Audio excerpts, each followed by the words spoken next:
Can the 20-time Grand Slam champion achieve something that no other player has been able to do so far this year?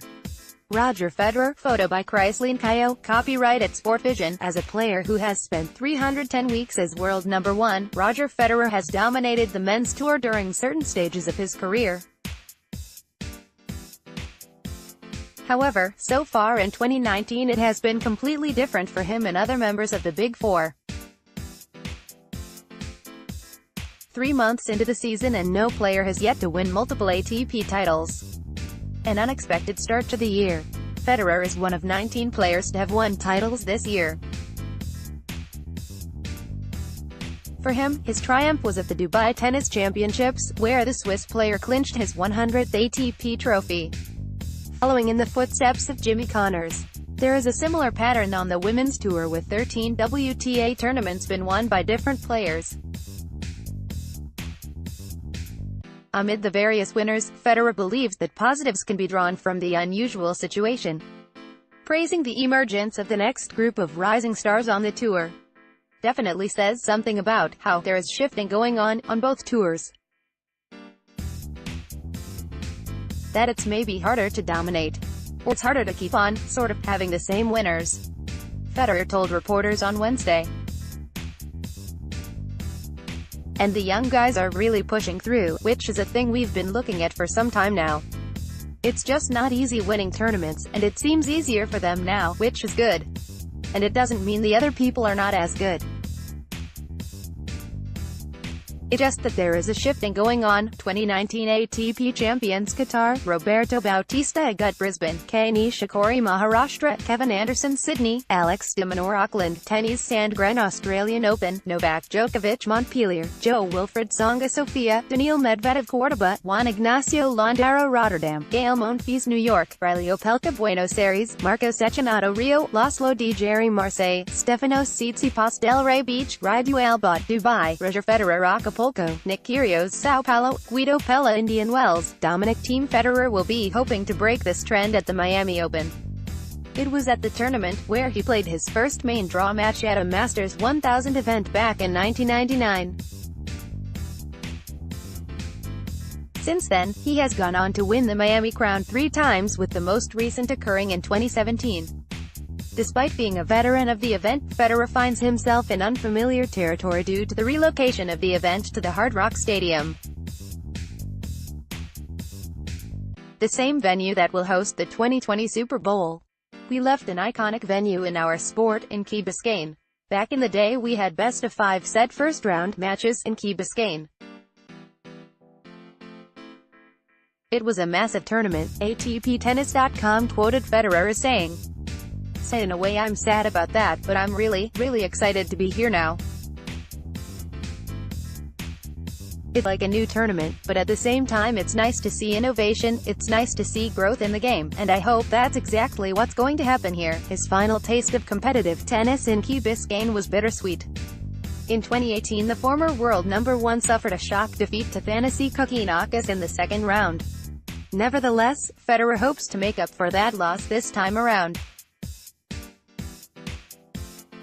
My focus has got to be doing better than last year, Federer said. I really have to make sure I do my utmost to get through that first match, and hopefully catch momentum. At the age of 37, it is unclear as to how many more years Miami will continue welcoming him to their tournament. Federer is currently the second oldest player in the top 100 after Ivo Kolovic 40. One incentive to keep him going is Connor's all-time title record of 109. Just 9 trophies behind equaling the record. He is hoping to continue adding to his collection. I hope a few more. I'm just very happy to be at 100 already. It's exciting to have won that many and to have gotten another chance in Indian Wells.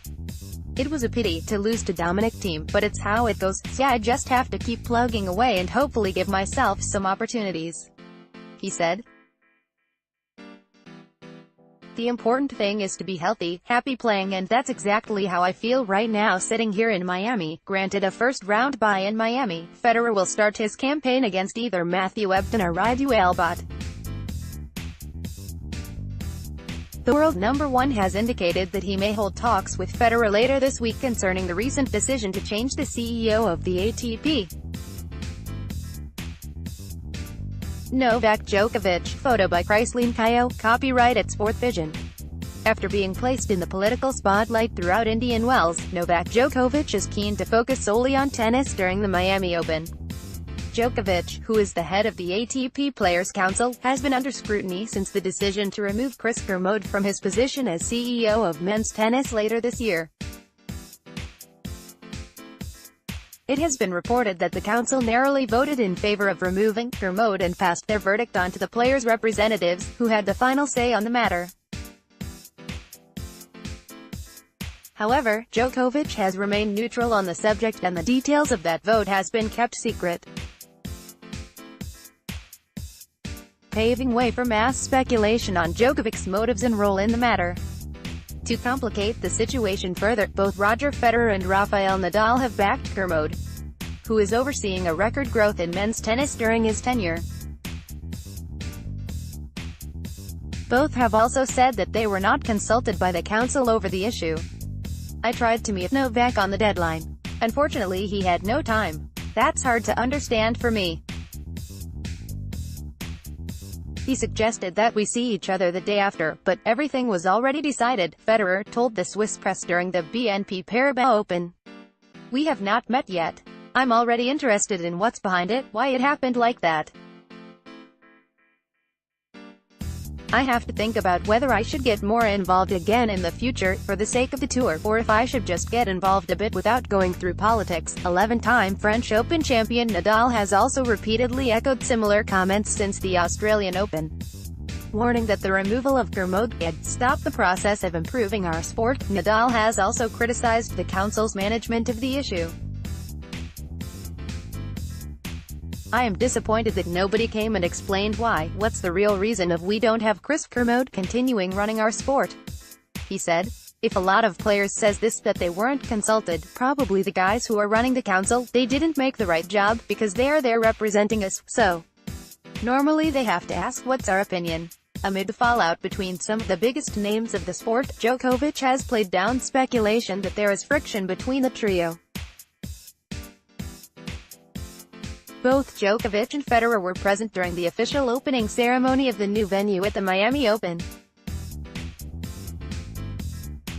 Embed from Getty Images. Following the ceremony, Djokovic appealed to the media to not create any tension between him and others. The 31-year-old remains coy about his opinion concerning Kermode's removal, although he has previously called for changes to be made to the structure of the ATP.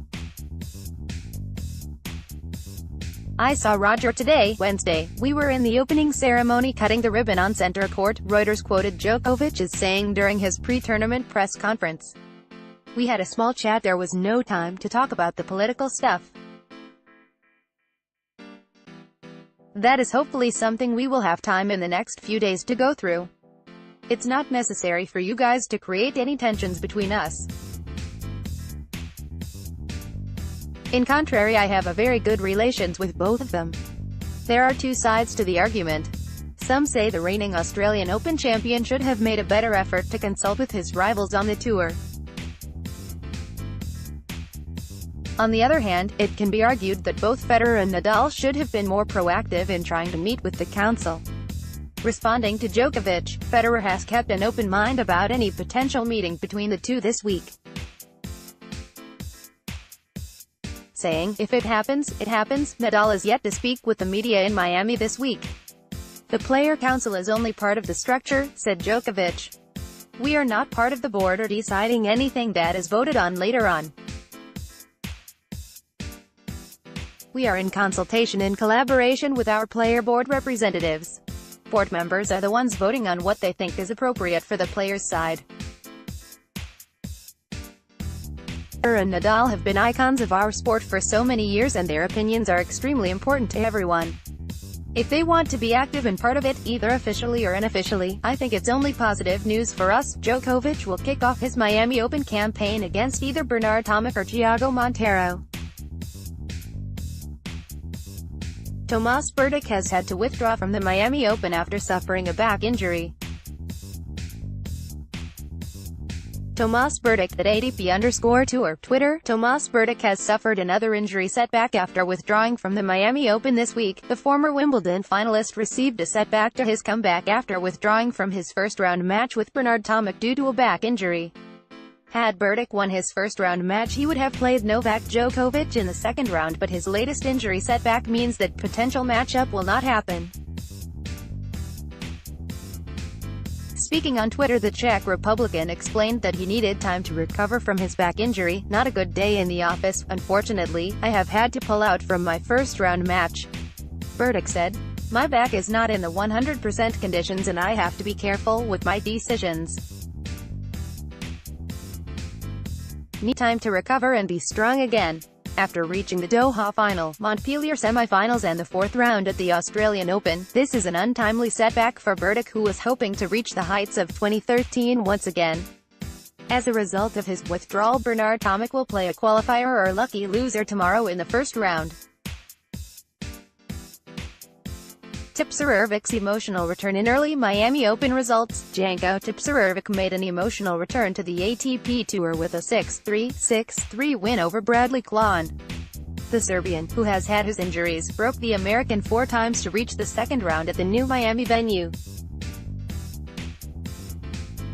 A match with Roberto Bautista Agut awaits for Tipsarević next, who will be eagerly awaiting the challenge.